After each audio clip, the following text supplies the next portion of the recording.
Eu entrei na faculdade 2 semanas antes do golpe de 64. Como a empresa vê o empregado, ela quer proporcionar uma remuneração, mas ela quer extrair o máximo. E o mais importante, sabe, isso é que você tenha tesão pelo trabalho. O salário não tem nada a ver com o trabalho. E o salário não está comprando o que ele comprava um ano atrás. Parte de gasto público que realmente está chegando no zero, está desaparecendo o investimento. Mais de 40% dos trabalhadores trocaram de emprego, né? Às vezes o emprego está crescendo, mas o salário médio está caindo. Essa inflação desse ano de 10%, ela destrói. Então, o piso cresceu muito pouco. Eu sou favorável à compulsoriedade. A gente não está falando de oferta e demanda de batata, a gente está falando de oferta e demanda de gente, né?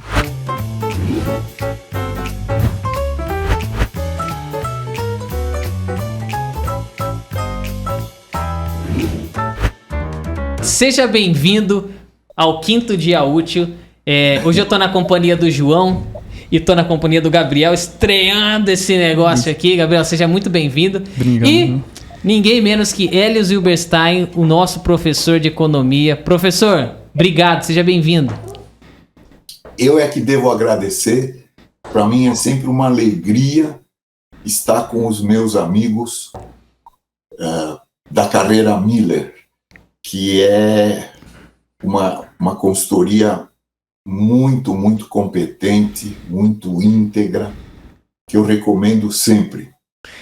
E a gente não Muito obrigado. Olha, o professor, a gente não pagou o professor para ele falar, para já começar nos elogiando. Professor, obrigado. Imagina se tivessem pago. Muito obrigado, professor. Professor, que honra ter o senhor aqui, porque né, eu e o João, a gente já o conhece há um tempo e toda vez que a gente se encontra, a gente sempre tem a oportunidade de ter uma boa aula, assim, né? Então, hoje não vai ser diferente, né? E o professor tem muito conteúdo, né? Quantos anos de estrada, assim, acadêmico, o professor dando aula? Pode falar? Acho que já pode, né? Porque todo mundo tem uma vaidade, assim, às vezes fala, não, mas aqui não, eu vou entregar minha... Eu não sei, professor, pode falar? Preciso responder? Olha, aliás, isso é uma coisa interessante. Deixa eu contar um pouquinho da minha carreira. Conte. Porque eu acho que é uma trajetória que é muito instrutiva.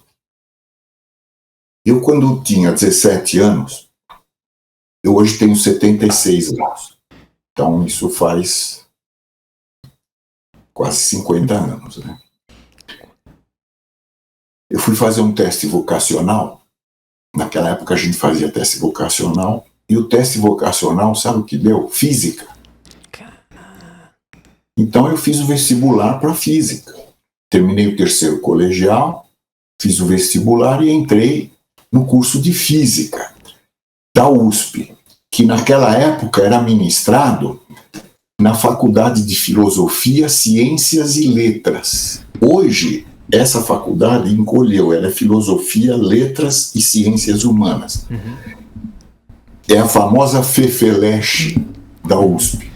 Mas naquela época ela englobava, além de Letras, Ciências Humanas e Filosofia, ela englobava Geologia, Biologia, Matemática, Física, Química, eram as ciências, né? Depois, com o tempo, cada um desses departamentos se tornou um instituto, né? Então, hoje você tem um instituto de Física, de Matemática. E eu fui fazer economia, e eu fiz economia.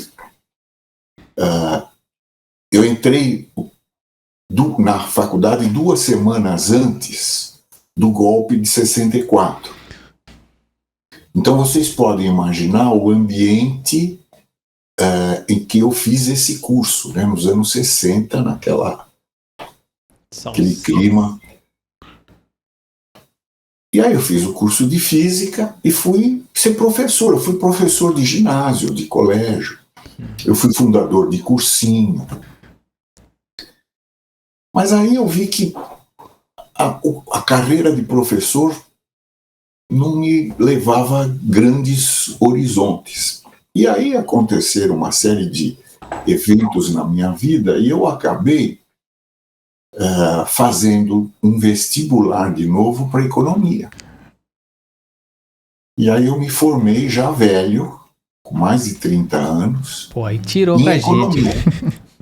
Eu fiz 2 cursos, então, de graduação. Aí depois eu fiz o mestrado, não cheguei a defender a tese, porque pintou uma oportunidade, uma bolsa, e eu fui estudar doutorado nos Estados Unidos em relações industriais, que é um campo que a gente não tem bem no Brasil um curso de relações industriais. Relações industriais, hoje, tomam o nome de relações de emprego e trabalho. São as relações sindicais, as relações entre trabalhadores e empresa.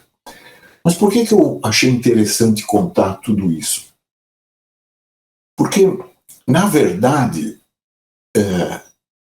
o jovem, ele, com essa idade, quando ele está terminando o curso secundário, ele é meio que obrigado a escolher uma profissão, não é? E aí ele faz o vestibular e é muito comum que no primeiro ano, às vezes no segundo ano, ele percebe que não é aquilo que ele quer, não é?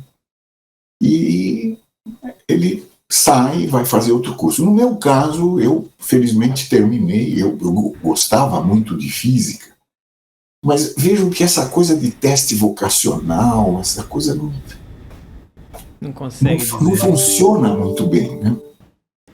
Quanta gente se forma numa profissão e nunca vai exercer, né? Quantos engenheiros não são engenheiros, não exercem engenharia? Quantos economistas não exercem a profissão de economista, né? Então a gente comete um erro muito grande nesse país de tornar o curso superior profissionalizante. E o curso, a escola média, que deveria ser profissionalizante, ela é predominantemente acadêmica. É uma inversão. Não é? Eu achei interessante contar para vocês, porque muitas vezes os jovens, os pais, não é? Quem meu filho vai ser, aí decide, não é? E a vida vai nos levando para outros caminhos, né? Seria muito melhor se o nosso sistema universitário não fosse profissionalizante. Ele fosse um sistema universitário em que a gente pudesse escolher setores para estudar, as coisas que a gente gosta, não é? Porque a verdadeira profissionalização, ela tem que acontecer quando vier já alguma maturidade. Então, nos outros países, a profissionalização se dá depois que a pessoa fica algum tempo no mercado, entende o mercado, entende a si mesmo, se conhece, e aí ele volta para fazer uma pós-graduação. E aí ele se profissionaliza. Mas é assim, né? Então, são recursos que são desperdiçados, né? E na escola média é a mesma coisa. Muitas famílias insistem em colocar os seus filhos na escola técnica, as que existem, porque elas são muito concorridas e o vestibular seleciona os melhores jovens. E elas acabam sendo muito boas por causa dos alunos que elas selecionam. Eu tenho pencas de alunos que vieram de escola pública, portanto usufruindo das cotas de escola pública, mas passaram escola pública pelo ensino técnico. Outro desperdício.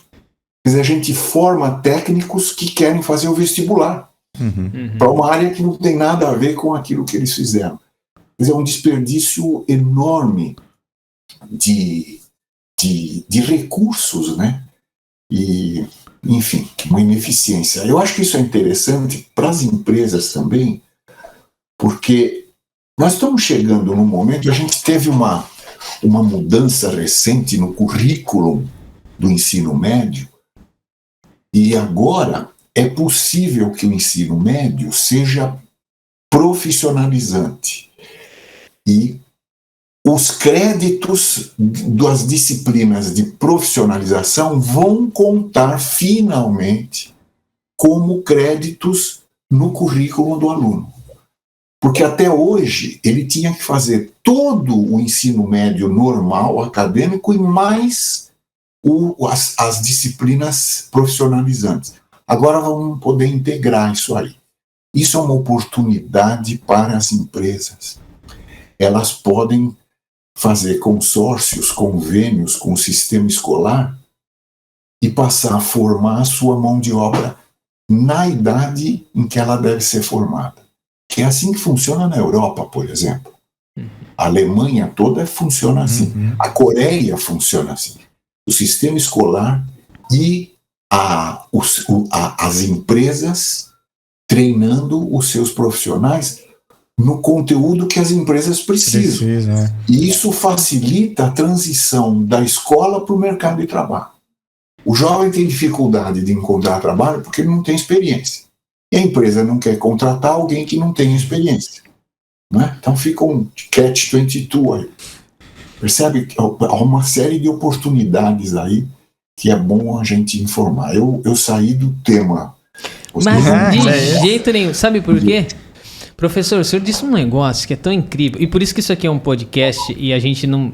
É uma conversa muito ampla. Não é sempre que a gente tem a oportunidade de bater um papo assim com gente que nos leva para outro lugar, sabe? A gente estava fazendo uma entrevista agora com o Alexandre... Eu posso levar para outros lugares, mas não para o mau caminho. É, isso aí, exatamente. Mas é que não estagna, sabe? É o lance de vamos falar mais do mesmo? Não é isso. A gente entrevistou o Alexandre Magno para falar daqueles métodos ágeis que tem hoje. Então, a própria organização de trabalho, ela já muda, porque ela está baseada em habilidades e ela te dá uma flexibilidade de, pô, qual é a faculdade que você fez? Putz, eu fiz isso. Então você pode sentar nesse cargo e fazer isso. Porra, não necessariamente. Existem outras coisas. E um ponto interessante, outro ponto, é a questão de maturidade, porque... Cara, a gente tem que decidir o futuro da vida aos 17 anos. Cara, você não sabe nada aos 17. Você não sabe nada aos 30 e pouco. Eu tava vindo pra cá, eu tava ouvindo Erasmo Carlos, né? É aquela, antigamente, quando eu me excedia ou fazia alguma coisa errada, né? Quer dizer, quando eu sou criança, eu acho que eu sou o cara que conhece o mundo. Aí eu viro adulto e falo, pô, eu não conheço nada, né, cara? É isso. Fora que o mundo tá mudando tanto que se você decide... Como que você vai decidir o que você quer ser aos 18 anos se 10 anos depois as profissões vão ser outras e não vai nem fazer sentido mais? Mas essa decisão que a gente toma, sofrida aos 17 anos, a gente acha que é a decisão da nossa vida. Mas não é. Não é. E a gente sofre, toma aquela decisão e depois, 5, 6 anos depois, a gente está em outra, não é? E, quer dizer, nós não estamos decidindo a nossa vida e não precisa ter essa carga. Então, fechando essa coisa toda, esse parênteses, o que a gente pode tirar disso? Se você tem 17 anos, ou se você tem um filho nessa idade...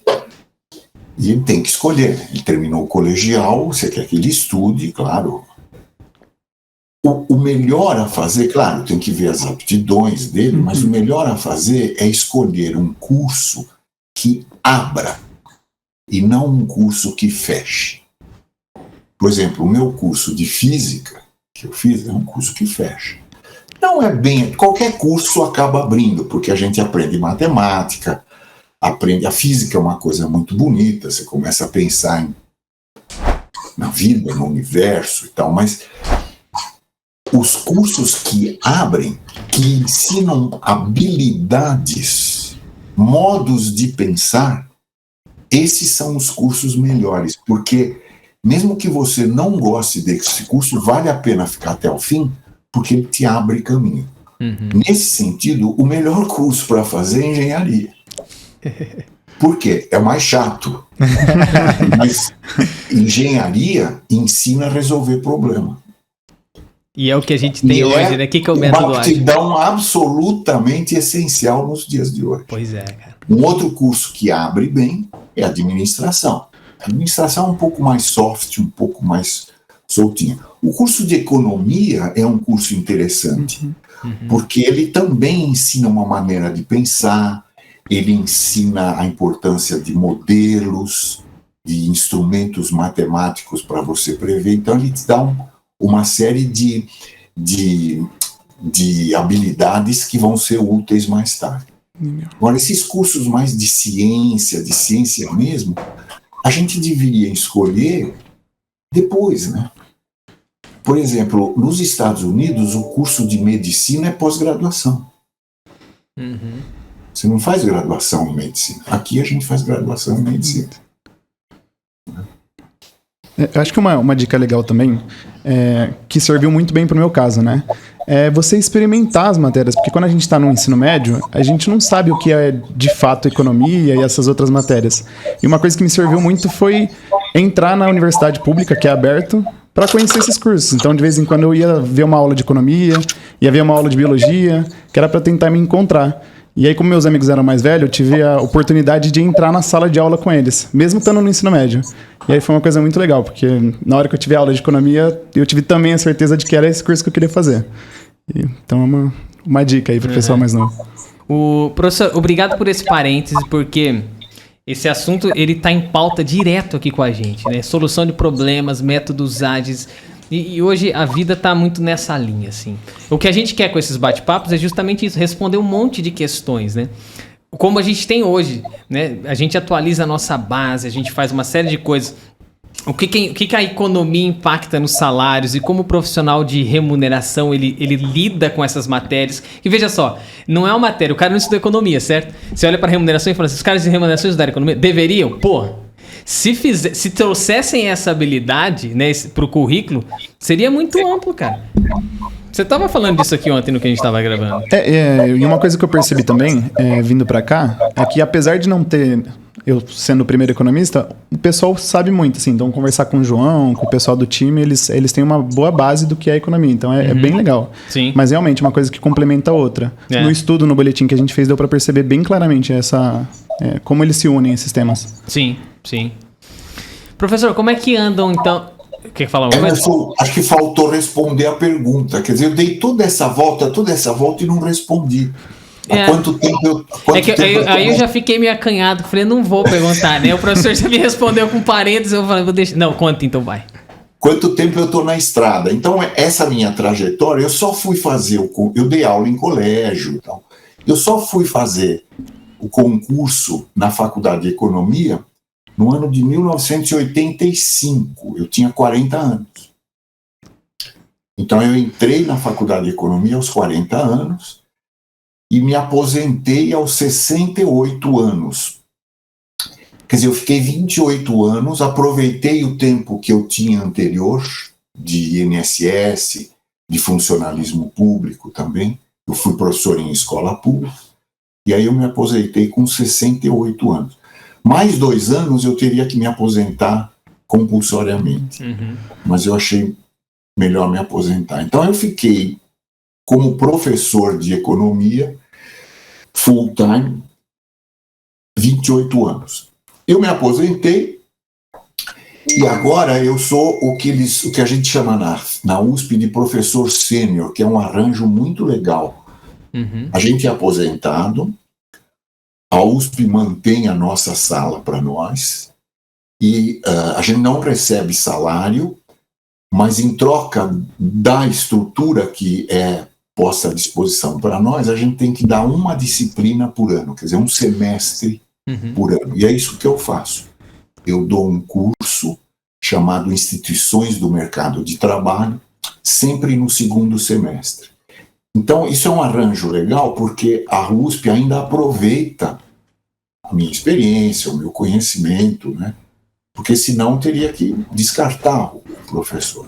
E, ao mesmo tempo, eu me mantenho em atividade, eu adoro dar aula, fico com a molecada junto, isso rejuvenesce a gente, e continuo fazendo as pesquisas e tal. Professor Hélio, aproveitando esse curso que você dá, tem como ser aluno ouvinte nele, como participar? Tá ganhando um aqui, ó. Eu acho Fiquei interessado. Eu acho que tem. Legal, vou dar uma pesquisada pequena. Nossa, seria incrível. Por 2 anos esse curso foi à distância, né, por causa da pandemia. Esse ano, então no segundo semestre desse ano, ao que tudo indica, será presencial. Então, para você fazer, você teria que ir a São Paulo 2 vezes por semana. Ah, mas eu acho que compensa... Não, na verdade, tenho certeza que compensa 1 horinha de distância só. Fanboy aqui, professor. Já me descoberto, mas é verdade. Então, esse é um curso... Primeiro, pela 3ª vez, é um curso que eu tenho dado usando o método PBL. Eu não sei se vocês ouviram falar. O PBL é Problem Based Learning. Aprendizado baseado em problemas. Não é estudo de caso. Não é, não. Problema. Como é que ele funciona? O professor não dá aula. O professor indica a bibliografia. O aluno lê antes da aula. Quer dizer, ele aprende. Claro que ele vai ter dúvidas e tal. E na aula, o professor propõe um problema cuja solução depende de utilizar o material indicado anteriormente. Então, o aluno aprende resolvendo um problema e participando com os outros colegas. Então, vejam, é bem dentro do que a gente está falando. Ao mesmo tempo que você faz o aluno aprender conteúdos, habilidades de conteúdo, né? Ele, ao longo do curso, ele tem que desenvolver liderança, diálogo, participação, não é? Muitos alunos são tímidos, eles têm que vencer essa timidez. Então, é um método que ajuda a adquirir muitas habilidades que hoje são importantes no mercado de trabalho. Sim. E que, no caso, nesses 2 anos de ensino à distância, salvou a lavoura, porque aula expositiva à distância é muito chata. Mas essa aula que não é expositiva, ela se torna bem mais agradável e mais produtiva, né? Mais eficiente.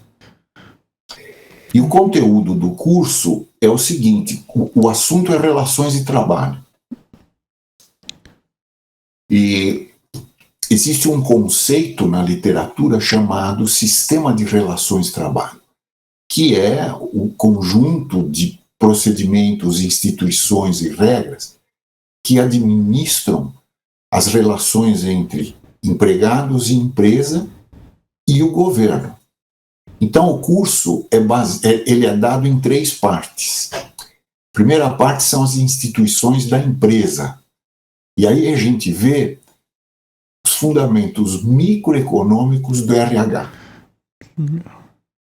Tá? Que tem uma microeconomia. Muitos RHs não sabem disso, mas tem uma microeconomia. Principalmente a economia dos incentivos, da informação, está no RH. Né? É a essência do RH. Então é como a empresa vê o empregado. Ela quer proporcionar uma remuneração, mas ela quer extrair o máximo, que é a maneira como a microeconomia aborda qualquer mercado. O mercado precisa ser eficiente. Mas acontece que o mercado de trabalho não é só oferta e demanda de trabalho. Trabalho é alguma coisa que uma pessoa, um ser humano, está vendendo. Então, se você reduzir a questão da relação trabalho a uma relação econômica só, você está perdendo uma parte importante e talvez vá cometer erros como empresa, como governo e mesmo como trabalhador. Então a gente também estuda as instituições dos trabalhadores. E aí é o sindicato.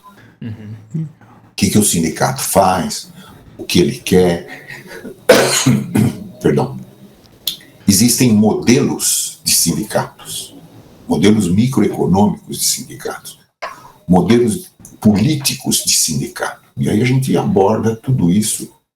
A negociação coletiva, existem fundamentos econômicos para a negociação coletiva. E depois a gente vê a terceira parte, que é o governo. O governo, ele formula políticas e ele participa desse sistema. No caso do Brasil, ele participa exageradamente. Em outros países, ele tem uma participação mais marginal.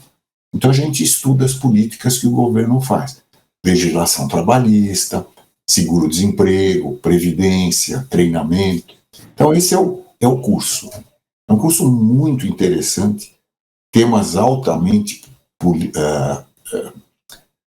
controversos, né?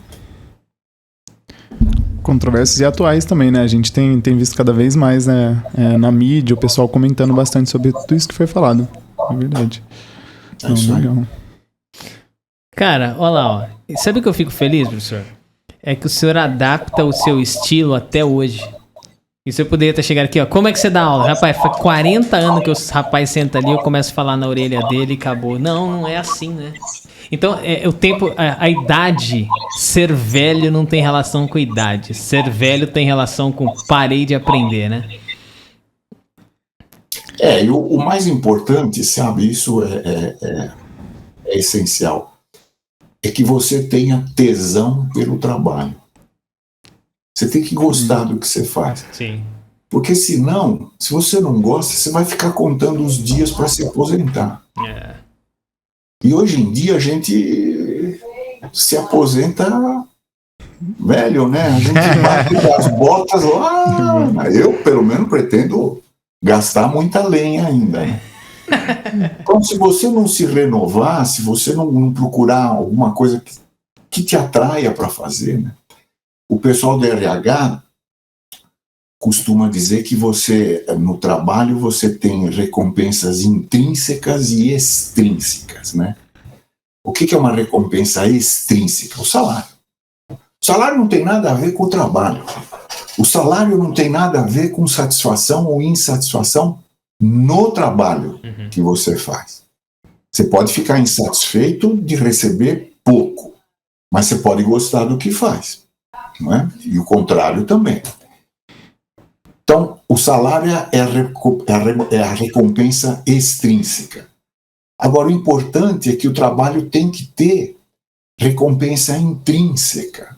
Quer dizer, você precisa gostar do que faz, porque aí você se realiza no trabalho. Isso é uma coisa muito difícil, evidentemente. Quanto mais mecanizado, quanto mais automatizado, quanto mais picado, menor a tua satisfação no trabalho.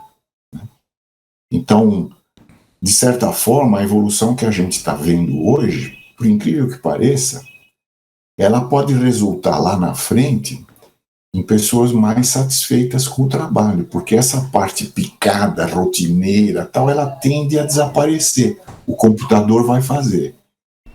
Agora, o resto que precisa pensar, resolver problemas complexos, achar uma maneira melhor de fazer as coisas, estudar o resultado do que você está fazendo, isso é que pode dar mais satisfação. E a tecnologia tem esses dois lados. Ela pode tirar toda a satisfação, como ela pode criar uma nova maneira de se satisfazer com o trabalho. E, de novo, para que essas coisas não se desvirtuem, você precisa que o governo, as empresas e os trabalhadores encaminhem a tecnologia para o bom sentido que ela deve ter. A gente precisa participar disso, né? Conduzir essa mudança para que ela vá para o caminho que a gente quer, né? Porque se você deixar essa mudança para o mercado só, não vai dar certo.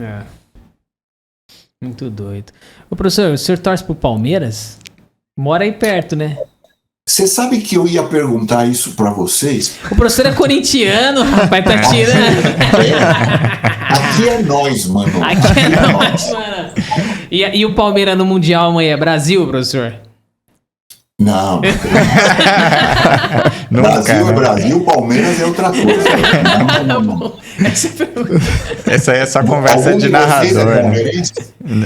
Não, acho que não, né? Que Ponte Pretano. Ponte Pretano, São Paulino e corintiano. Não, mas aqui foi engraçado essa pergunta. O professor mora aí na região ali, né? Professor, Vamos lá, como é que foram os acordos e convenções do ano passado? O que isso impacta? Porque a partir dessa veia, que o professor tem muitas informações, até se quiser introduzir um pouquinho para quem nunca o ouviu falar, né? Como é que o professor tem acesso a isso, né? O quanto de vantagem, o quanto de contribuição os estudos que o professor faz tem com relação a isso? Dá esse panorama geral pra gente, porque a gente queria abraçar essa questão de atualização dos salários 2022, foi um negócio que nós fizemos, a FIP também.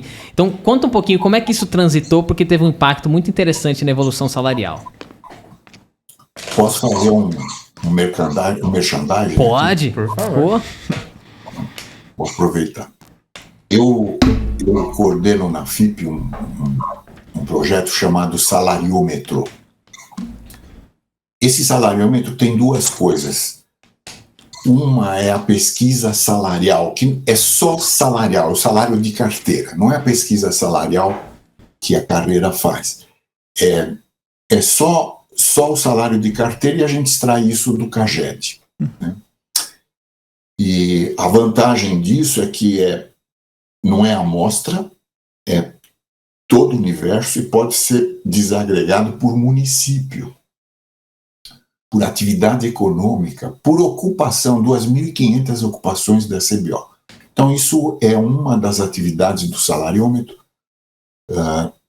É possível adquirir uma assinatura, enfim, é um dado muito útil, muito procurado, principalmente por pequenas empresas.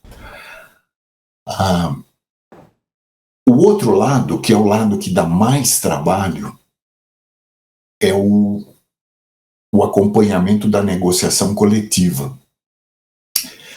E aí, o que a gente faz? Quando uma empresa faz um acordo coletivo, ou o sindicato patronal faz uma convenção coletiva, esse documento tem que ser encaminhado ao Ministério do Trabalho. Antigamente, ele era encaminhado fisicamente. E aí ficava no porão da delegacia, da subdelegacia. Naquela época chamava delegacia, hoje chama superintendência. A partir de 2007, a entrega passou a ser virtual. Então as partes mandam o arquivo. O arquivo depois é conferido no Ministério, vê CNPJ, CPF, vê se o sindicato está registrado, se está tudo certo, tal, aí libera e publica numa página aberta ao público, chamada Mediador, é o nome da página. Quando está no mediador, aquele instrumento coletivo se torna um documento público. Qualquer um pode entrar. Agora, claro, você pode entrar, pode procurar por CNPJ, por atividade, você vai achar lá o acordo ou a convenção que você quer, aí você vai achar um texto, né? O que nós fazemos é transformar essa maçaroca de documentos em dados. Né? Então a gente toda noite tem um robozinho que baixa os instrumentos que chegaram hoje. E aí, no dia seguinte, o sistema já faz uma pré-tabulação de algumas coisas. E os nossos estagiários, eu tenho 14 escraviários, eles tabulam mais de 40 resultados. Reajuste, piso, adicionais, benefícios, PLR, vale-refeição, banco de hora, enfim, contribuições sindicais, que é um capítulo meio complicado do nosso sistema. Ficou mais complicado ainda com a reforma trabalhista. E aí essa maçaroca é transformada em dados. E aí a gente coloca no site e, de novo, as pessoas podem consultar e verificar qual foi o reajuste do mês passado na atividade X no estado tal, né? Então é um serviço extremamente útil e único, né? Único, não existe outro aqui no Brasil. Eu acho que não existe nem no mundo, eu não conheço, mas posso estar enganado. Então, isso é o que a gente faz. E o que a gente viu nesse ano de 2021, uma coisa curiosa. O ano de 2021 começou com uma inflação muito baixa. E essa inflação baixa deu campo para reajustes acima da inflação. Então, olha que engraçado. No comecinho do ano, você tinha reajuste médio, mediano de 4%, que embutia um aumento real. E aí a inflação disparou e chegou a 2 dígitos. E aí o aumento real desapareceu, porque com a recessão a empresa não consegue atender uma demanda de 10% porque ela não vai repassar isso. Fora que ela fez o planejamento do orçamento no ano anterior com a previsão de inflação de 3,5%. Claro. Então foi um ano muito interessante. Nós tivemos 2 mundos: inflação baixa com aumento real e inflação alta com aumento abaixo da inflação. Isso tudo está acompanhado. Agora foi um ano muito ruim para os trabalhadores, no conjunto. Foi muito ruim. O INPC, em média, foi 8%, e o aumento mediano foi 6,5% ao longo do ano todo. Muito ruim. E para esse ano, pelo menos o primeiro semestre vai continuar assim. Nós vimos a inflação de janeiro, que saiu agora há pouco, o acumulado para a data base de fevereiro, porque a gente pega a inflação até janeiro, né, de fevereiro até janeiro, e o INPC está dando 10,6. Então quem tem data base hoje vai se defrontar com uma demanda de 10,6. O sindicato vai vir com 11, 12. Isso só para repor poder de compra, né, professor? Sem dar só aumento real. O poder de compra é 10,6. E é muito ruim você não atender a essa demanda, porque significa que o salário não está comprando o que ele comprava um ano atrás. Ou seja, está diminuindo o consumo. E o elemento das contas nacionais que mais importa para o PIB é o consumo das famílias. E ele está enxugando, ele está diminuindo. Por isso que a previsão para o PIB desse ano é perto de 0, meio. Né? Além desse componente... É um ano muito, muito difícil. Porque em 2021 ainda houve um crescimento de 4,5% do PIB. Hoje saiu o Banco Central, a estimativa, a antecipação do PIB dá 4,5%. Por quê? Porque a gente caiu 4 e pouco no outro ano e esse ano recuperou. Mas vai parar por aí. 2022 não vai continuar crescendo a alguma coisa maior do que meio. Dificilmente. Você quer comentar? Não, eu ia falar que outro componente do PIB também que está reduzido é o gasto público, né? E aí isso daí também corrobora para ter um PIB próximo de 0,5%, não tão alto. Na verdade, o gasto público ele acabou caindo por causa da inflação, né? O gasto não cresceu da mesma forma que a inflação. Isso aconteceu ano passado. Por isso que deu superávit, né? O negócio, isso não estava planejado. Mas esse ano não. Esse ano não vai acontecer de novo. Agora, o gasto, a parte de gasto público que realmente está chegando no zero, está desaparecendo é o investimento. E o investimento é o motor que faz a economia crescer. E o investimento no Brasil está cada vez menor. E não tem investimento nem público nem privado, né? Porque num momento de incerteza as empresas também vão ficar aguardando, né? Ter um pouco mais de previsibilidade para conseguir fazer os investimentos, né? A taxa básica de juros chegando no quase 1% ao mês também dificulta a expansão do crédito, né? Exatamente. Quem é que vai fazer um financiamento imobiliário? E aí tem um outro ponto, João, eu queria, já aproveitando que o professor trouxe para esse lado dos reajustes, estamos falando de renda média, tem um fenômeno que acontece nesse ponto, por quê? Porque nós temos esses índices girando nessa casa de 8, 9, 10 agora que vai ser esse acumulado, né? O retroativo. E o que acontece com a base de salários? Perfeito. Diz um pouquinho pra gente, porque a base de salários cresce com esse percentual. Dá os dados que você tem aí pra gente. Perfeito. Tem várias coisas que afetam os salários, né? Uma delas são as negociações coletivas e tem também as movimentações individuais. As pessoas trocam de trabalho, as pessoas recebem promoções, reajustes de mérito que não são negociados junto com os coletivos, né? E essas movimentações individuais, embora para muita gente elas pareça que tem um impacto menor, elas impactam muito a massa de dados no geral. Só para ter uma ideia, no ano passado também, mais de 40% dos trabalhadores trocaram de emprego, né? Se a gente mede o turnover geral, deu 3 ponto alguma coisa ao mês, que no ano foram praticamente 18 milhões de pessoas, num total de 40 milhões de trabalhadores, trocaram de emprego. Então, as movimentações individuais só de turnover já são significativas. A gente tem também as promoções, as aplicações de mérito. A gente tem também o desemprego, que impacta através de oferta e demanda. Então, tem outras coisas que influenciam no salário. Então, uma das preconcepções poxa, se os acordos coletivos fecharam em média em 6,5%, então muita gente assume que os salários também cresceram nessa proporção.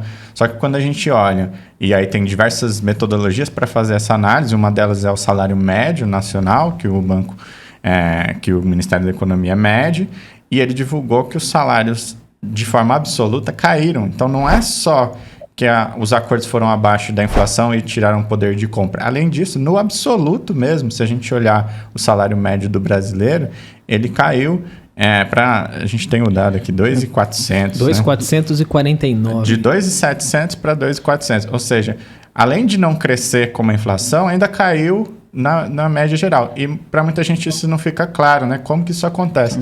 Então a gente queria ouvir o professor também para entender esse paradoxo, né? Como que eu apliquei, às vezes, 6% de reajuste de forma coletiva e mesmo assim os salários caíram para uma média de 2.400, né? É um problema complexo. Eu vou tentar responder para você. Em primeiro lugar, vamos olhar para a empresa. De fato, a empresa tem políticas internas, ela tem as escalas salariais, e os trabalhadores acabam meio automaticamente se movimentando ao longo da escala.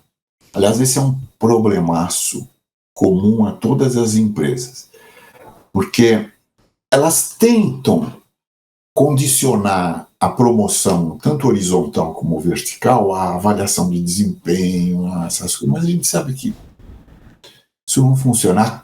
O que funciona mesmo acaba sendo o critério tempo.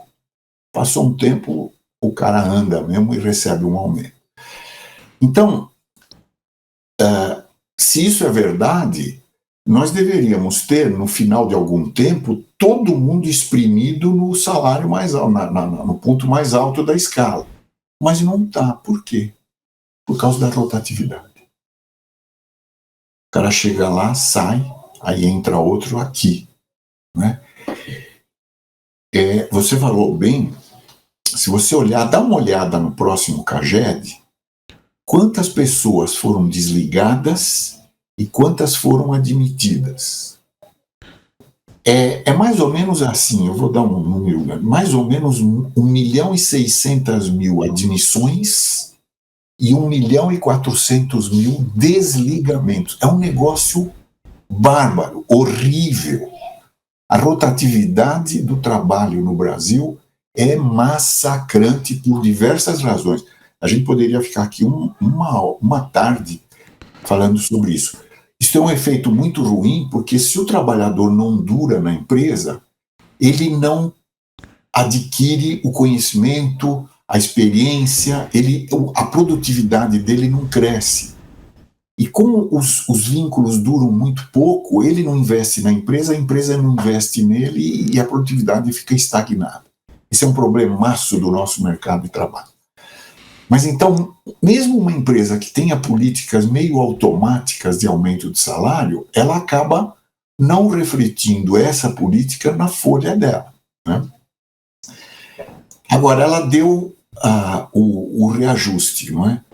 Então, esse reajuste, ele não se aplica a todo mundo que está lá naquele topo, ele se aplica a quem entrou agora também. Então, mesmo com esse reajuste, a massa dele não recebeu todo aquele reajuste de um mês para o outro, não é? Outra coisa que precisa olhar também é o seguinte: a empresa diz, olha, eu aumentei esse ano em 8%. Como é que o governo vem dizer que o salário médio está caindo? São coisas diferentes. O salário da empresa pode ter crescido. E, veja, se cresceu 8%, cresceu menos que a inflação. Então, o salário real dela caiu. Ela não vê, porque ela vê o nominal, né? Ela não vê o real. Agora, esses dados do IBGE,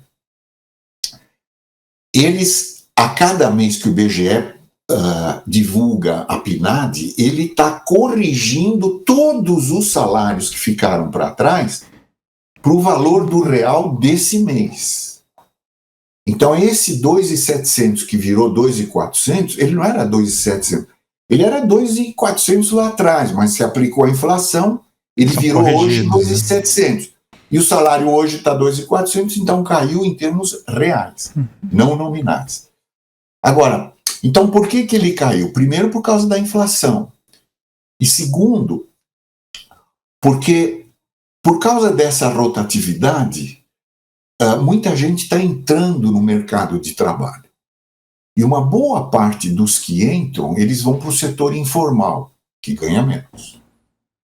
E os que vão para o setor formal entram ganhando menos do que quem já estava. Então, quando você soma os salários desse mês e tira o salário médio, ele cai. Às vezes, o emprego está crescendo, mas o salário médio está caindo. Por quê? Porque as pessoas que entraram ganham menos do que os que já estavam. É um efeito estatístico. Então, você tem, nesse momento, dois impactos. A inflação, que reduz o salário real, que é essa notícia que o governo dá, e o efeito estatístico de entrada de pessoas que ganham muito pouco. Tá? Então, com isso você consegue conciliar essas aparentes contradições. Espero que eu tenha sido minimamente claro para vocês. Perfeito, perfeito. E sabe o que é legal de ouvir o professor falando assim? Professor, porque o senhor fala alguns termos que a gente diria, a escala é a faixa salarial, né? Então, o que acontece com essa faixa? Pô, eu tenho uma faixa de entrada até chegar ao 100%. Então, o cara... se você pensar num turnover de 40%, cara, você rodou muita gente e trouxe todo mundo no 80%, 70%. Na faixa inicial. Na faixa inicial. Então, o valor de pagamento, realmente, aquele cara que recebeu, beleza, ele tá até aí, ele tá caro. Ele está acima do que ele deveria já ganhar. Mas essa massa de 40% ali influencia nesses dados, porque você trouxe os caras todos a 60% ali. Que é errado? Não. E outra coisa também é olhar para esse dado de uma forma tão individual, você olhar para o teu próprio umbigo como empresa e falar assim, não, aqui aconteceu assim, não é possível. Cara, é Brasil. Essa massa de dados, em números, professor, estamos falando em o quê? Mais de 60 milhões de informações ali que o professor... A PNAD são 80, 90 milhões de trabalhadores. 90. Cara, entende? O lance do umbigo é muito porque, cara, o que minha empresa... Não, pô, não é possível. Cara, mas estamos falando de Brasil. E metade é informal, hein? Cara, o que traz muito para baixo. Tem mais duas coisas. Uma parte, isso está no nosso último boletim, a gente mostra, uma parte importante dos acordos escalona o aumento. A empresa negociou 8%, mas ela dá 4% agora e 4% daqui a 3 meses. A outra coisa que também ficou muito frequente agora na pandemia, existe um teto de aplicação. Então eu vou dar 8% até 5 mil. Aí de 5 mil para frente eu vou dar R$400 de aumento, que é 8% de 5 mil. Então isso não acaba impactando em 8. Né? O impacto é menor. Pode não ser nessa empresa que você conversou, mas isso na conta geral tem impacto. E aí você vê a perda do poder de compra, né? Porque um executivo, ele não tá levando esse número. Então, mas beleza, o cara ganha 30 paus, 40 paus, 20 mil. Beleza, mas não é mais 20 mil, né? Ele já tá deflacionado em 8, 9, 10 pontos, né? E aí você vai reduzindo o poder de compra. Moral da história. Vai estar tomando na cabeça, né, cara? O momento econômico é complexo. Né?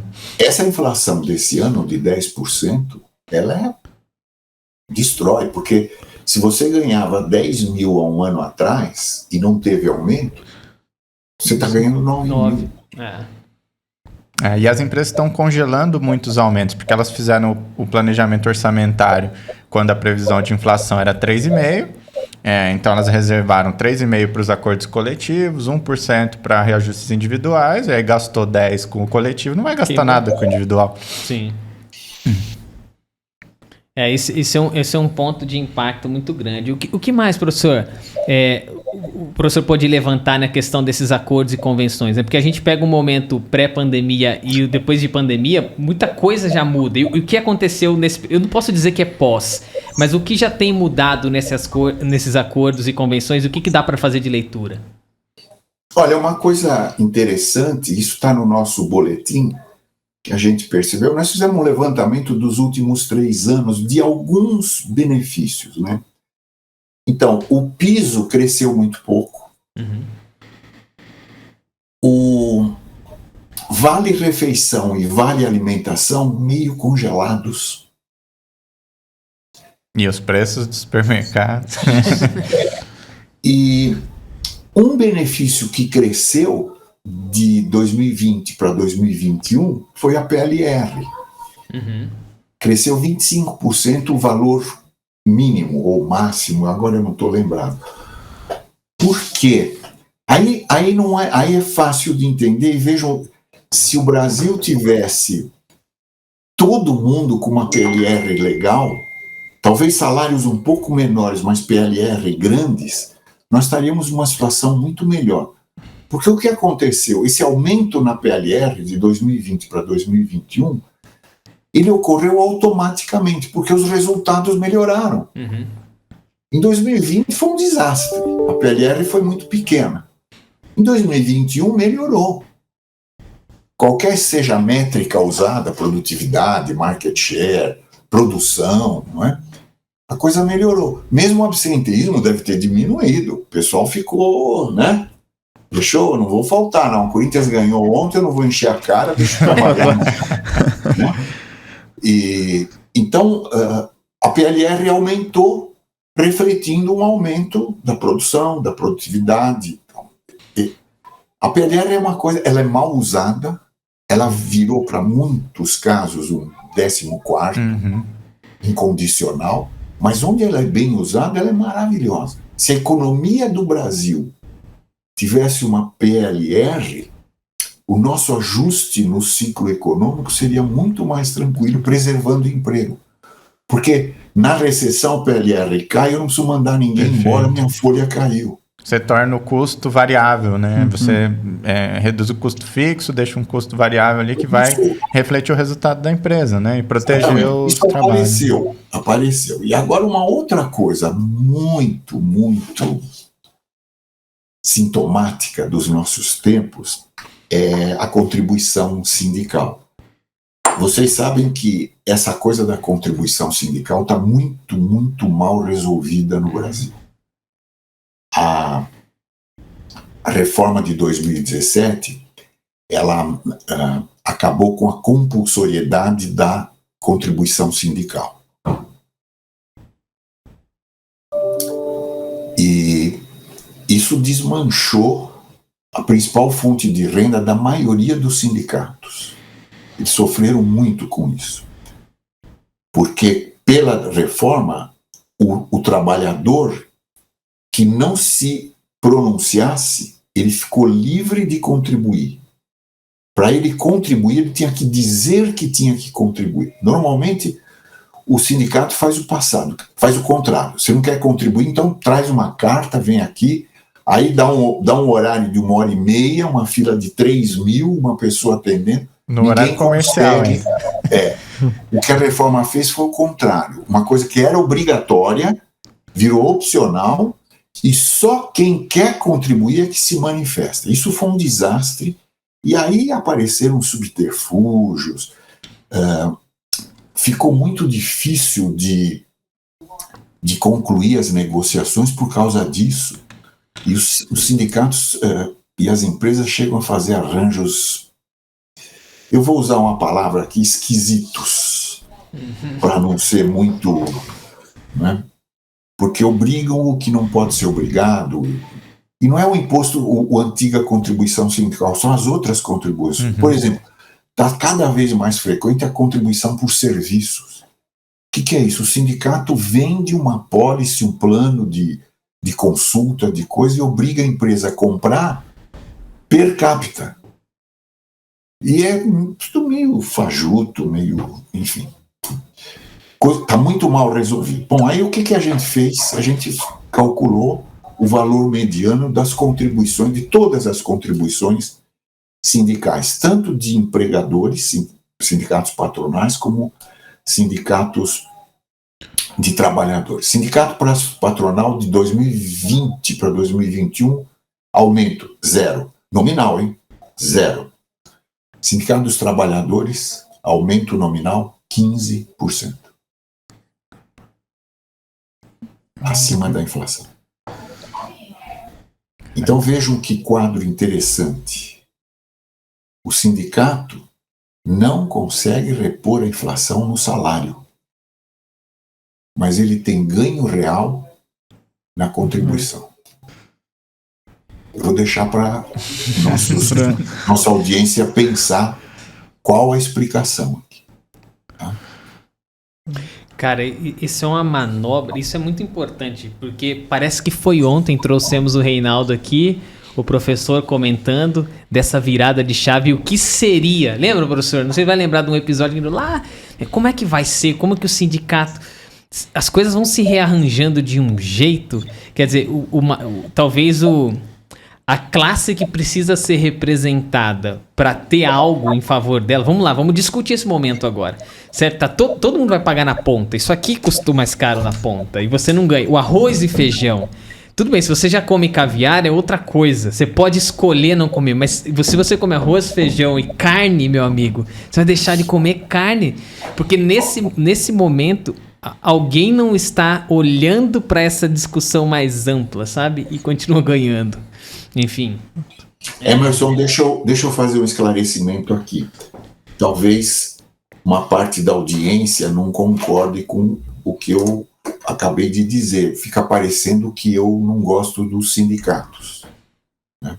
Isso não é verdade. Toda vez que eu estou com uma audiência de sindicalistas e trabalhadores, a primeira coisa que eu digo é que para que a gente tenha verdadeiramente uma democracia no Brasil, nós precisamos de um sindicato forte, representativo, porque senão a balança entre trabalho e capital fica desequilibrada, não é? Isso é o ponto inicial. Agora, o nosso modelo de representação de interesses, tanto de trabalhadores como de empresas, para a negociação coletiva, é completamente deficiente, não é? Essa questão, nós começamos com a reforma trabalhista em 2017 nas questões infraconstitucionais. A gente precisaria avançar para as questões constitucionais. E essa questão sindical, a unicidade, a contribuição, tudo isso está na Constituição. Uhum. O modelo sindical tem que ser revisto. Nós precisamos caminhar para a liberdade sindical, porque assim a gente vai ter sindicatos competindo e sindicatos representativos. Perfeito. E aí, num quadro desses, agora eu vou surpreender vocês. Eu sou favorável à compulsoriedade. Uhum. Eu acho que você tem que obrigar o trabalhador que se beneficia de uma conquista que foi resultado da negociação, da ação do sindicato, ele tem que contribuir, porque ele se beneficia. A representação de interesses é um bem coletivo. Você já imaginou, se não for compulsório, o sindicato consegue um reajuste, ninguém vai querer pagar. Uhum. O sindicato morre. Então, não é errado obrigar a contribuir. O que é errado é obrigar a contribuir para uma entidade que não é representativa, não é legítima. Fora isso, agora com o trabalho remoto, o modelo regional também deixa de fazer muito sentido, né? Tudo. Eu participei, fazer outro marketing aqui. Eu participei do grupo de altos estudos que o governo fez para reforma sindical, reforma do mercado de trabalho, a questão dos benefícios de previdência e trabalho e a questão jurídica, justiça do trabalho. Haviam 4 subgrupos, o GAET, Grupo de Altos Estudos do Trabalho. E o nosso grupo terminou com uma proposta de reforma sindical. Eu recomendo para os nossos leitores, esse aqui é o livro. Liberdade Sindical e Negociação Coletiva. Legal. A faixa... Isso aqui é editora Mizuno. Editora Mizuno. Liberdade Sindical e Negociação Coletiva. Uma proposta para o Brasil. Excelente. Sabe, professor? Um livro fininho, 90 páginas, uma série de inovações. Em falsa modéstia, nós fomos 8 especialistas nessa área. Todos advogados, eu era o único economista. Mas nós fizemos um trabalho inovador, diferente, uma proposta muito, muito interessante. Os nomes aí em cima são todos envolvidos, professor? Alencar Rossi, Antônio Galvão Pérez, eu, Luiz Carlos Amorim Robortella, Magnus Apostólico, Nelson Manriche, Renato Costa e Volney Tadeu Ferreira. Legal. Só fera. E você sabe que o Reinaldo, ele tem essa mesma linha. E o Reinaldo te conhece. A gente precisa marcar um encontro de vocês aqui. Não é dessa primeira vez que eu falo. E é a mesma coisa. Essa entidade precisa de uma representação. E o lance atrás, naquela conversa, era... eu pago por essa representação. Beleza. Que ela seja efetiva. Me entregue um serviço para isso. Porque eu preciso, cara. Né? Então, tudo bem. Se isso é obrigatório... Que tem um trabalho nisso. Então, se deixa de ser obrigatório, qual era a aposta? Então vamos pagar agora de livre e espontânea vontade. Por quê? Porque eu vou pagar para alguém me representar. Aí a primeira coisa, não vou pagar mais nada. Não quero saber. Não existe. Que serviço que vem, né? Então é um negócio muito maluco. Mas é muito importante se discutir isso. Não é um negócio... Talvez a maneira como o sindicato foi construído aqui... Diferente de um sindicato na América do Norte, o comportamento dele é diferente. As questões políticas conectadas transformam também o sindicato, faz dele ter outro propósito, né? E aí, mas sabe, Emerson, você não pode exigir que o sindicato brasileiro não pense na política. Uhum. Porque uma grande parte dos problemas dos trabalhadores não vai ser resolvida na negociação só. Fato. Muita coisa que precisa ser enfrentada com políticas públicas, com legislação. Então, exigir muito que o sindicato seja apolítico ou distante da política. Uhum. Acho que é legítimo que o sindicato se interesse por política. Uhum. Agora, o sindicato não pode ser trampolim para oportunismos políticos. Uhum. Né? E essa falta de controle sobre o sindicato, pela base do sindicato, essa falta de transparência, essa falta de competição, que está lá atrás, na origem do nosso sistema, mas aí a gente ficaria uma noite, aí já não.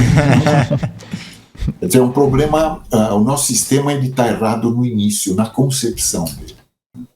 Cara, eu vi uma historiadora falando, parênteses, brincando, mas desde o momento que a gente tem o independência ou morte e começa essa discussão, você fala, como surgem as coisas e da forma tão pacífica que nos disseram que foram e tentam, né, isso traz uma influência enorme, né, para a formação do nosso país e as coisas que aconteceram aqui, cara. É muito Aliás, doido. Emerson, dá para ir mais para trás. Você lembra a carta do Pero Vaz de Caminha, ele mandou uma carta para o rei dizendo: chegamos no Brasil, uma terra maravilhosa, os índios, tudo muito bonito. E aí ele aproveitou e pediu um emprego para um sobrinho. Bem parecido. Muito bom. Carta, isso é documentado. Esse é a herança que nós tivemos, né?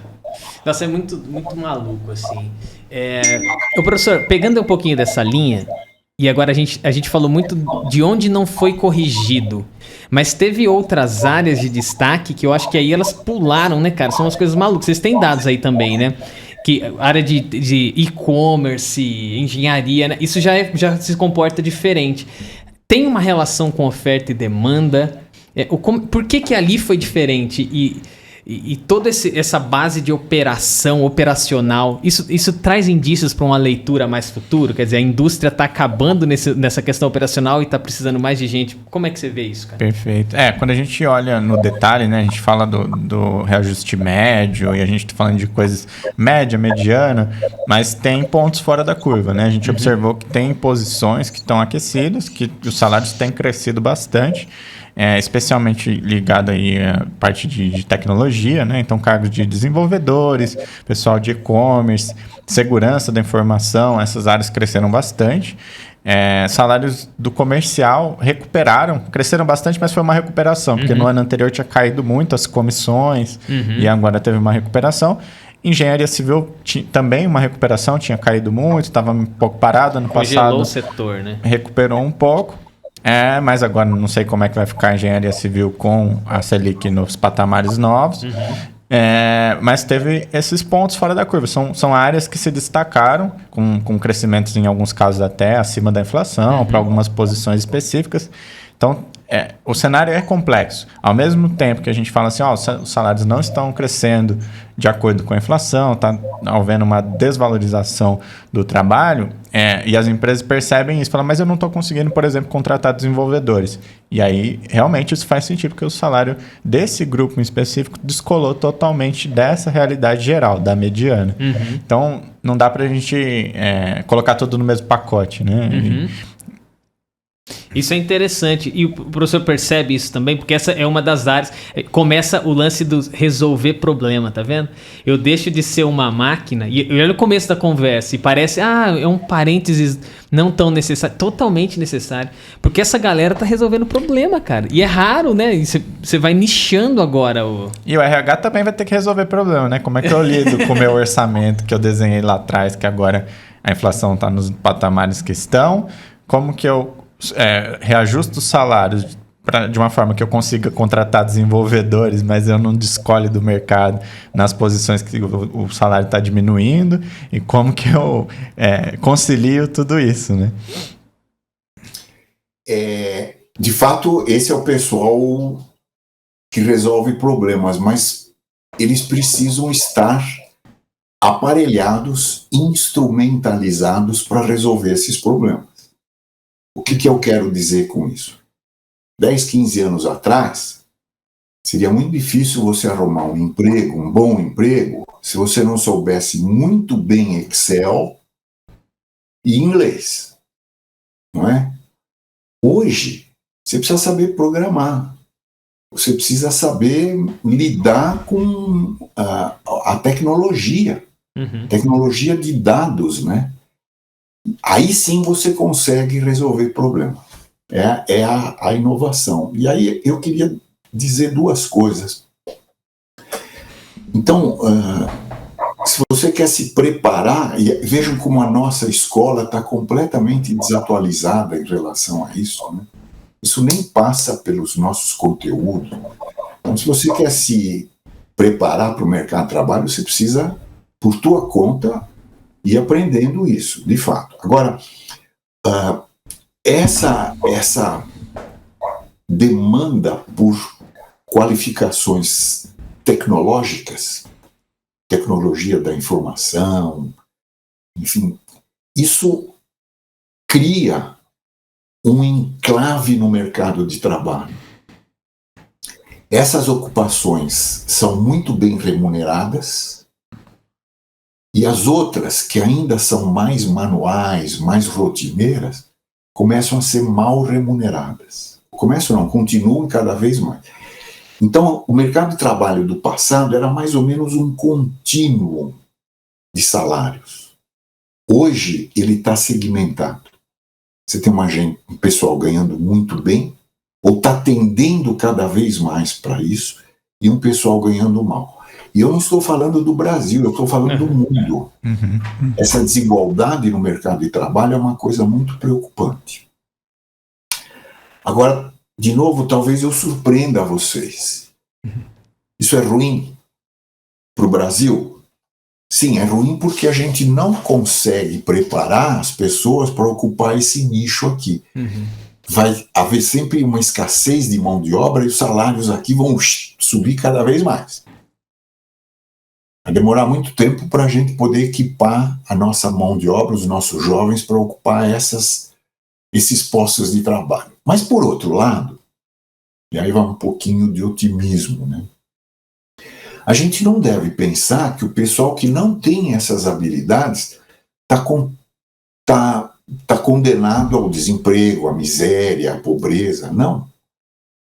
O Brasil, por incrível que pareça, o Brasil poderia, num passe de mágica, transformar os nossos problemas em soluções. Eu vou dar um exemplo. Nós temos uma enorme escassez em infraestrutura. Saneamento básico, abastecimento de água, estradas de ferro. Imagina só, a gente industrializou um continente na base do caminhão. Olha que absurdo. Um país com a dimensão do nosso não tem uma malha ferroviária. Precisa ser feito isso. Nós não exploramos os milhares de quilômetros que nós temos de porto, de oceano. Quer dizer, nós temos uma via de transporte ao longo da costa fantástica, que a gente os nossos portos são muito mal equipados, a gente não usa isso aqui. Quer dizer, nós temos uma quantidade de infraestrutura para fazer tão grande, que isso pode tranquilamente ocupar essa mão de obra menos preparada por 2, talvez 3 décadas. É tanta coisa. Imagina na habitação, quanta coisa eu não falei. Aeroportos, toda a rede de transmissão para a internet, o 5G, nós vamos precisar povoar o Brasil com aqueles postes, aquelas coisas. Então é tanta coisa, é uma escassez tão grande de infraestrutura que se a gente pudesse enfrentar isso, nós teríamos resolvido o problema do emprego e, ao mesmo tempo, criando ocupações, postos de trabalho com o perfil da nossa mão de obra de hoje. E aí nós teríamos tempo para mudar o sistema educacional e preparar as gerações futuras para essa era da modernidade e da tecnologia. Né? Então, a gente tranquilamente pode ter uma visão otimista. O que falta? O que está faltando? Confiança, né? Está faltando a gente dar um sinal, um governo que dê um sinal, olha, agora a coisa vai ser, nós vamos regulamentar tudo, nós vamos nos comportar, nós vamos ter uma política fiscal responsável, nós vamos voltar a criar condições para o investimento. Isso tudo que eu falei não vai ser resolvido pelo Estado. O Brasil chegou até aqui basicamente com investimento liderado pelo Estado. Isso acabou. O nosso Estado faliu, quebrou. Mas nós temos uma quantidade no mundo de investimentos em potencial que estão esperando oportunidades. Por que eles ainda não vieram? Por que eles não vêm? Porque isso aqui está uma bagunça, uma confusão. Né? Estabilidade, falta de estabilidade, confiança. O governo que combate a vacina, governo combatendo a vacina, Como é que alguém vai investir num país em que o governo não ajuda a vacinar? Então são coisas básicas que a gente tem que resolver. E aí a gente pode encaminhar esse país, essa juventude, esses trabalhadores para uma vida melhor, sem dúvida. Nós temos tudo para conseguir isso. Cara, que mensagem, né? Porque esse desânimo... A gente já teve conversas assim, né, João? De falar assim, cara, como é que vai ser então? Tipo, cara, eu nasci sabendo que eu tenho que construir muro, levantar parede. Fala, pô, já era, isso não é mais, não tá na moda, você tem que ser youtuber. Tem muito muro para construir. Pois é, claro. É verdade. Tem muito trilho para ser instalado, né, cara? Tem muita coisa. Tem muita árvore para ser plantada. O professor tava falando, tava viajando assim, cara, o que essa geração tem que deixar? Plantar árvore pra caramba, porque a próxima vai comer os frutos dela. Você não vai comer esse fruto, né? Mas você vai... E, cara, professor, você não quer se candidatar aí para ser o ministro da Economia no próximo governo e não, dependendo de quem entrar? Emerson, toda a área ambiental, toda a área de preservação, de conversão energética, tudo isso é emprego, investimento em emprego, né? Cara, isso é muito, muito legal, professor, ouvir esse tipo de coisa, porque... eu acho que tem jeito ainda. Eu tô lendo um livro que chama Armas, Germes e Aço. Jared Diamond que escreveu isso aí. Ele fala um pouquinho de por que a gente chegou na condição que está, né? E acho que um pouco da gente ter chegado nisso tem relação com esse ponto, né? Nosso país é incrível, cara. E será que por ser tão incrível, por entregar oceano pra gente pra caramba, por entregar uma temperatura muito agradável, será que a gente tá deitado eternamente em berço esplêndido? Tipo assim, cara, não preciso fazer nada não, rapaz, o negócio aqui é lindo demais, vou curtir, né? Eu não sei. Mas enfim, talvez tenha alguma coisa que se explica aí, né? Ô João, você tem algo mais a perguntar ao professor? Acho, professor, essa mensagem otimista aí, sensacional, acho que Professor, agradeço o Rodrigo, olha o que ele fez agora, hein? Ele acabou com aquele quadradinho que tinha que encaixar, ó. Tá ótimo. Aqui é solução de problema, professor, você viu que a gente resolveu o negócio ao longo do... O Rodrigo conseguiria um topetezinho pra mim? Rodrigo, tenta aí. E aí, Gabriel, quer colocar algum ponto, cara? Eu ia falar que, assim, pensando um pouco com esperança, né? Tem algumas coisas que, no sentido do que o professor falou, que deram certo e que talvez possa inspirar, né? Que é, por exemplo, o marco do saneamento básico. Isso, ele vai nessa linha, né? Isso é bem lembrado.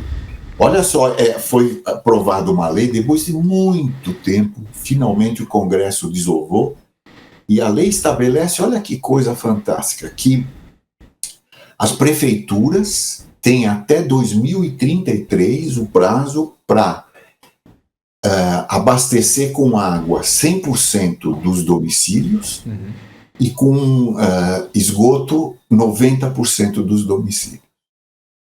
Isso aqui para ser feito em 11 anos. Você já imaginou o que tem de investimento para fazer aí? E o marco regulatório, ele é bastante convidativo para o investimento privado. Alguns meses atrás, o estado do Rio de Janeiro conseguiu privatizar a SEDAI. Então, o esgoto na região, a água e esgoto na região do Grande Rio está privatizado. E não é uma privatização, a empresa privada comprou e continua igual. Não, ela tem o compromisso de entregar água e esgoto para todo mundo. Ou seja, investimento. Ou seja, emprego. E isso está sendo replicado no Brasil todo. Não é? E as empresas estatais nessa área, até hoje elas tinham a concessão delas automaticamente renovadas. Agora não, elas vão ter que participar da licitação. E algumas delas já avisaram que não têm condição de investir e, portanto, não vão participar. Ou seja, a gente está privatizando uma coisa que tranquilamente pode ser privatizada e que vai trazer um fluxo de investimentos enorme. A gente precisa fazer isso para todas as dimensões da infraestrutura. E mais ainda, um país que tem uma infraestrutura eficiente, grande, ele automaticamente está aumentando a produtividade do sistema econômico, ou seja, o país está ganhando competitividade no mercado internacional. Há regiões nossas que você tem contaminação por água ainda que você fala, é brincadeira, bicho. Porra, como é que a gente ainda luta com isso? Tem remédio pra isso e tem tratamento, né? Não dá pra... A gente tem as empresas de saneamento, as empresas privadas na nossa base. E ano passado o Percy, que é o diretor-presidente dessa associação, ele falou muito disso. A gente teve um bate-papo com ele no começo do ano. Porque existe ainda muito tabu, né? Pô, vai privatizar a água. Tipo, o país não pode fazer um negócio desse, né? Mas ao mesmo tempo, cara, que preconceito. Ninguém vai tomar o controle disso. Mas é conseguir fazer uma distribuição de uma forma mais rápida. Porque o Estado não consegue resolver essa parada. Cara, tem gente até hoje que não tem isso. Não tem esgoto, cara. Né? Então, vamos acelerar isso de alguma forma. O mínimo, né? A base da pirâmide ali das questões... Como que o Maslow diz lá, das questões físicas bem resolvidas, né? Cocô e xixi, beber água, pô. Eu sou do tempo em que o telefone era do Estado, né? Em São Paulo a gente tinha Telesp. Só que não havia telefone. Para você conseguir um telefone, você tinha que pedir para um político, quebrar teu galho e tal. Pra você ter uma ideia, não é brincadeira. O telefone era vendido pelo preço de um automóvel, de um Fusquinha naquela época. Tinha gente que comprava 50, 100 telefones e alugava. E vivia disso. Quando privatizou, acabou. E o pessoal contrário à privatização, ainda hoje, fala, não pode e tal, mas você olha esses caras, eles estão com o telefone celular falando. Muito verdade. Cara, que legal. Professor, Tem mais alguma coisa, Gabriel? Você quer colocar? Não, acho que eu coloquei. Talvez, assim, só para encerrar e pensando na taxa de desemprego que a gente viu, que pro ano passado foi recorde, assim, talvez as pessoas estejam um pouco mais dispostas também a trabalhar recebendo menos, né? É um ponto que eu queria ouvir um pouquinho. Que é um ponto que a gente colocou no boletim e que ele tem bastante impacto. Sim. Bom, isso aí você não precisa supor, é o que está acontecendo. As pessoas que entram no mercado de trabalho estão ganhando menos do que já estão e estão ganhando menos do que ganhavam antes, né? Isso é assim, se você olhar, é muito claro na recessão de 2002, quando o Lula entrou, e aí ele acha que foi ele que fez, né? Ele esqueceu que tinha uma China e tal, mas aí o Brasil entrou num período de 10 anos de crescimento do emprego. Agora, no começo desse ciclo, o emprego disparou e o salário médio caiu. Por causa desse efeito. O cara que entra ganha menos mesmo. Até o ponto em que se exaure o mercado de trabalho. Aí você tem que atrair o cara, tem que pagar mais. Perfeito. Isso é ruim, porque infelizmente a gente não está falando de oferta e demanda de batata, a gente está falando de oferta e demanda de gente, né?